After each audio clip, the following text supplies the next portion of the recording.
नमस्कार।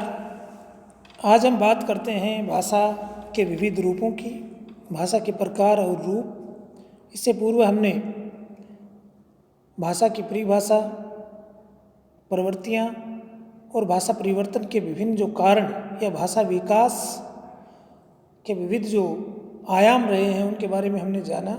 इसके बाद हमारे समाज में जो प्रचलित जो भाषा के विविध रूप हैं और भाषा के जो प्रकार हैं उन पे आज हम चर्चा करेंगे। भाषा हमारे विचारों के आदान प्रदान का एक माध्यम होता है, जिसके माध्यम से हम अपनी बात दूसरे तक पहुंचाते हैं और दूसरे की बात को अपने आप तक स्वीकार करते हैं। इसके कुछ संकेत होते हैं और उन संकेतों के माध्यम से ही विचारों का आदान प्रदान होता है, चाहे वो शब्द हैं, ध्वनि है, लिपि है। तो ये विविध प्रकार जो रहे हैं जिनके माध्यम से हम विचारों का आदान प्रदान करते हैं उन्हें हम भाषा कहते हैं। और भाषा के विविध रूपों की हम बात करते हैं। तो सर्वप्रथम जब हम बात करेंगे तो भाषा के प्रकार, दो प्रकार, उसके बाद रूप की बात करेंगे हम कि मौखिक भाषा और लिखित भाषा।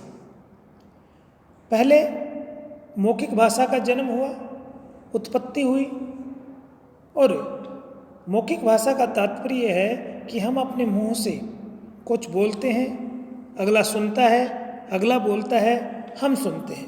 यानी कि जब हम अपने भावों और विचारों को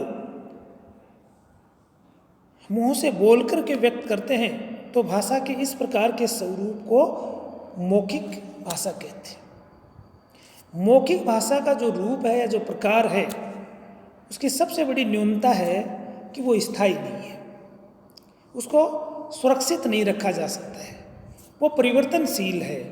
इसलिए भाषा के इस रूप को अस्थायी रूप कहा जाता है।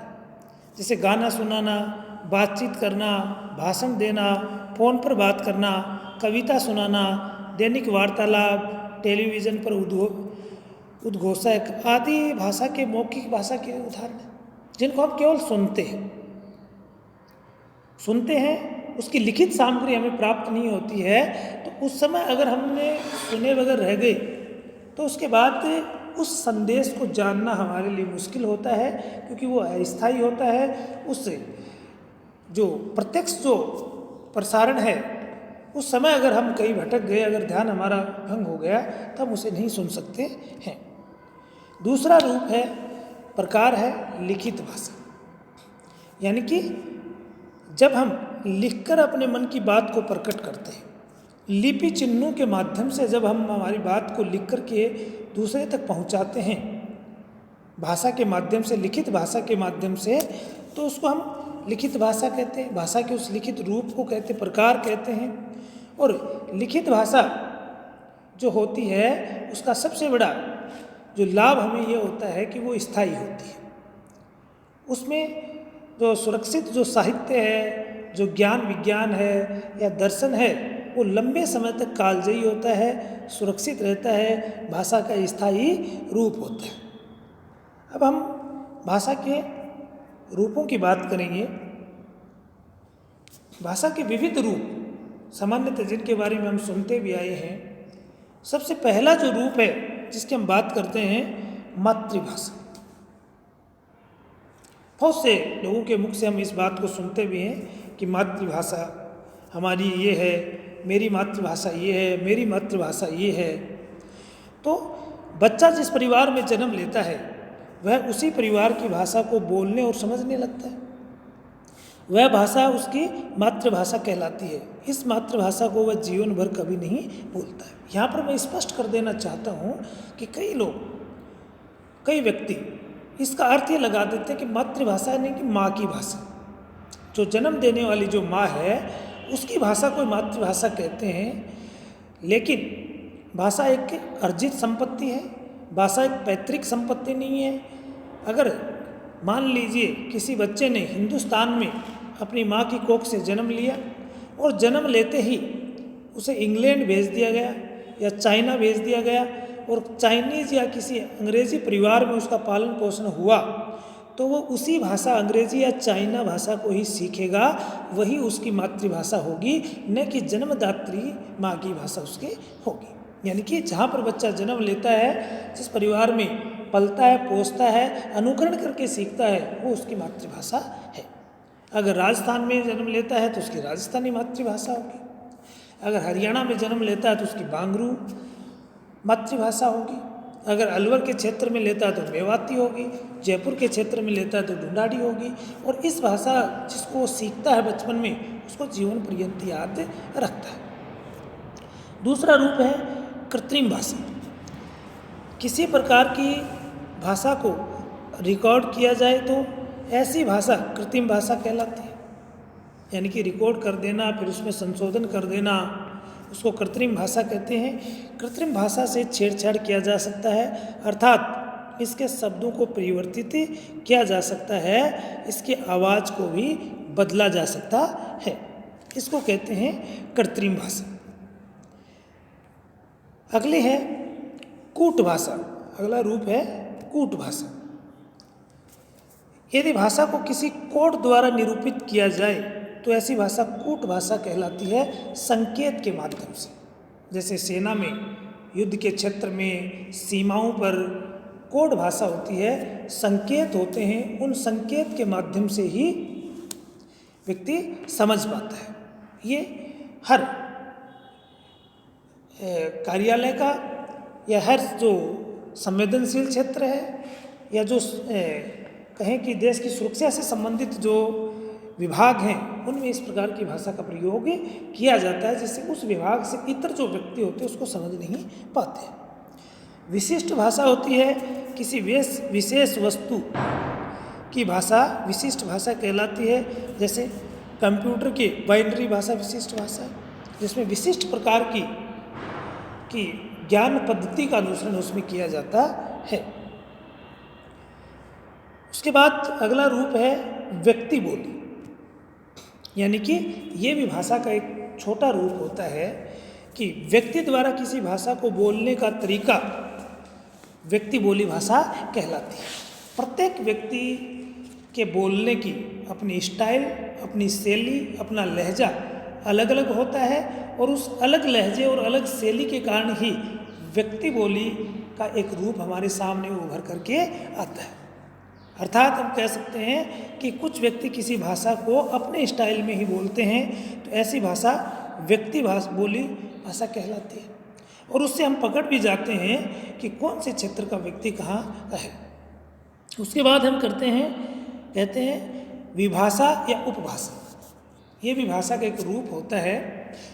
इसमें आपको समझा देना चाहूँगा मैं कि व्यक्ति बोली से जो विभिन्न व्यक्तियों से मिलकर के बनती वो स्थानीय बोली होती है, और स्थानीय बोली जब व्यापक क्षेत्र में बोली जाती है तो वो बोली कहलाती है। और जो विभिन्न बोलियां जब संरक्षित होकर के एक जगह कुछ व्याकरणिक या शाब्दिक विशेषताओं के कारण एक समूह बन जाता है, उनको हम विभाषा या उपभाषा कहते हैं। और इन विभिन्न जो उपभाषाओं से मिलकर के क्या बनती है, एक भाषा बनती है। जैसा कि हमने हिंदी भाषा के उद्भव और विकास और उसकी बोलियों के बारे में हमने जाना था, तो हमारी जो हिंदी एक भाषा है जो 10 राज्यों में बोली जाती है, और उसकी 5 उपभाषाएँ हैं और 18 बोलियाँ हैं। यानी कि 5 उपभाषाएँ, पश्चिमी हिंदी, पूर्वी हिंदी, राजस्थानी, पहाड़ी और बिहारी। और इसी प्रकार से पश्चिमी हिंदी में 5 बोलियाँ हैं, बांगरू है, खड़ी बोली है, ब्रजभाषा है, कन्नौजी है, बुंदेली है। और ये जो बोलियां हैं इनकी भी स्थानीय छोटी छोटी बोलियां आपको मिलती। तो ये सारा जो समूह है वो विभाषा और उपभाषा के रूप में उसको जाना जाता है। यानी कि भाषा का छोटा रूप उपभाषा या विभाषा कहलाता है।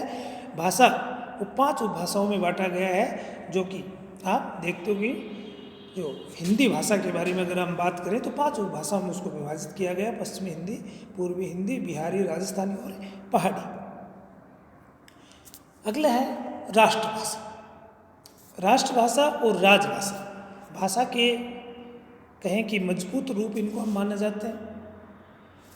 राष्ट्रभाषा जो भाषा किसी राज्य में सबसे अधिक विकसित हो जाती है, अर्थात बोली और समझी जाती है, उसका पूरे राष्ट्र में प्रचार प्रसार हो जाता है, ऐसी भाषा राष्ट्रभाषा कहलाती है। वह भाषा उस राष्ट्र की पहचान होती है। यानी कि यूँ कह सकते हैं, किसी राष्ट्र में बहुसंख्यक लोगों द्वारा बोली जाने वाली भाषा, जिसमें श्रेष्ठ साहित्य हो, उस राष्ट्र की संस्कृति, सभ्यता, ज्ञान विज्ञान का क्षेत्र प्रमुख रूप से उस भाषा में लिखा गया हो, उस भाषा को हम राष्ट्रभाषा कहते हैं। जैसे कि भारत की राष्ट्रभाषा हिंदी है, क्योंकि बहुसंख्यक लोगों के द्वारा बोली जाती है। हमारा साहित्यिक परंपरा है वो हिंदी की बड़ी समृद्ध रही है। तो देश की जो राष्ट्रीय भावनाएं हैं उनको संरक्षण मिला है। तो इस प्रकार की जो भाषा होती है उसको हम राष्ट्रभाषा कहते हैं। इससे अलग होती है राजभाषा। राष्ट्रभाषा एक व्यापक क्षेत्र में बोली जाती है, सामान्य जन लोगों के द्वारा स्वीकृत की जाती है, लेकिन राष्ट्रभाषा ही राजभाषा हो ये कोई ज़रूरी नहीं होता। हमारे यहाँ राजभाषा की जब हम बात करते हैं तो राजभाषा वह होती है जिसको संविधान द्वारा मान्यता प्राप्त हो, यानी कि संविधान द्वारा स्वीकृत राजकाज की भाषा को हम राजभाषा कहते हैं। यानी कि राष्ट्रभाषा को संविधान की स्वीकृति की आवश्यकता नहीं है, लेकिन राजभाषा को संविधान की स्वीकृति की आवश्यकता है। सरकारी कामकाज में जिस भाषा का प्रयोग किया जाए उसे राजभाषा कहते हैं, और संविधान की स्वीकृति जरूरी है। जैसे कि हिंदी हमारी राजभाषा है, जिसको संविधान के अनुच्छेद 343 के अनुसार भारत की राजभाषा घोषित किया गया है। इसीलिए प्रतिवर्ष 14 सितंबर को हिंदी दिवस के रूप में मनाया जाता है, जिनमें 343 से लेकर के 351 तक के जो अनुच्छेद हैं वो राजभाषा से संबंधित हैं। उसके बाद हम बात करते हैं मानक भाषा रूप की। कोई भी जब भाषा पहले वो व्यक्ति बोली बनती, विकसित होकर के वो स्थानीय बोली में तब्दील हो जाती है, स्थानीय बोली से विकसित होकर के वो एक व्यापक क्षेत्र में बोली जाने वाली बोली बनती है, और व्यापक क्षेत्र में बोली जाने वाली बोली के बाद वो उपभाषा, और उपभाषा के बाद में वो भाषा के रूप में जानी जाती है। भाषा के रूप में जाने जाने के बाद उसका एक व्याकरणिक रूप निश्चित होता है, एक शाब्दिक रूप निश्चित होता है, एक ध्वनिगत रूप निश्चित होता है, और एक निश्चित और प्रिनिश्चित और शुद्ध जो परिमार्जित रूप होता है, उस शुद्ध और परिमार्जित रूप को ही मानक भाषा कहा जाता है। यानी कि भाषा का शुद्ध प्रतिष्ठित रूप मानक भाषा कहलाता है। जैसे हिंदी हमारी जो भाषा है, उसका खड़ी बोली का जो परिष्कृत जो रूप है, जो मानक रूप है, वो हिंदी का मानक रूप है, जिसको हम आज शिक्षा के माध्यम के रूप में प्रयुक्त करते हैं, समाचार पत्रों में प्रयुक्त करते हैं, न्यूज़ जो चैनल्स होते हैं उन पर हम प्रयुक्त करते हैं। अमानक भाषा। अमानक भाषा मानक भाषा का उल्टा अमानक भाषा होती है, जिसका न कोई रूप निश्चित होता है, न कोई व्याकरण निश्चित होता है। मन में आए उसी प्रकार से जो उसका उच्चारण करने वाला व्यक्ति शाब्दिक तोड़-मरोड़ करता है, व्याकरणिक तोड़-मरोड़ करता है, और अपने अनुसार उसका प्रयोग करता है। इस प्रकार का जो रूप होता है उसको हम अमानक रूप कहते हैं। इस प्रकार से भाषा के विविध जो रूप हैं वो प्रचलित हैं।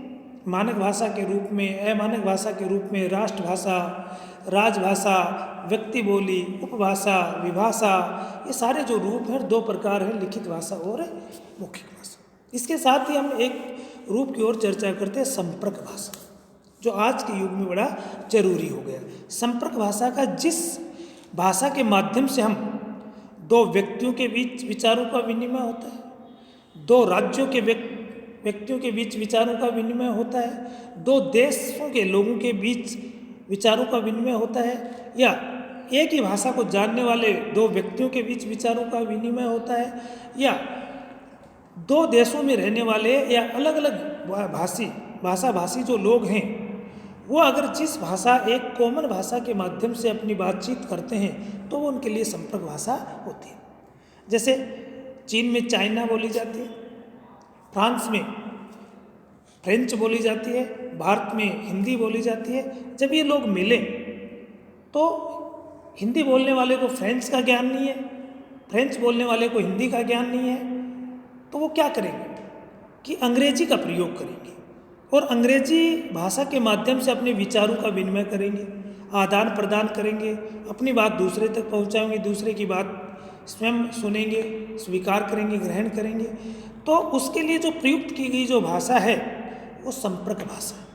इसलिए आज अंग्रेजी है वो संपर्क भाषा के रूप में स्थापित हो गई है, जिससे विभिन्न देशों के जो अन्य भाषा भाषी जो लोग हैं वो आपस में विचार विमर्श करते हैं। इस प्रकार से भाषा के जो विविध रूप हैं, जो भाषा के विकास के साथ साथ स्थापित हो गए, वो हमारे यहाँ प्रचलित हैं।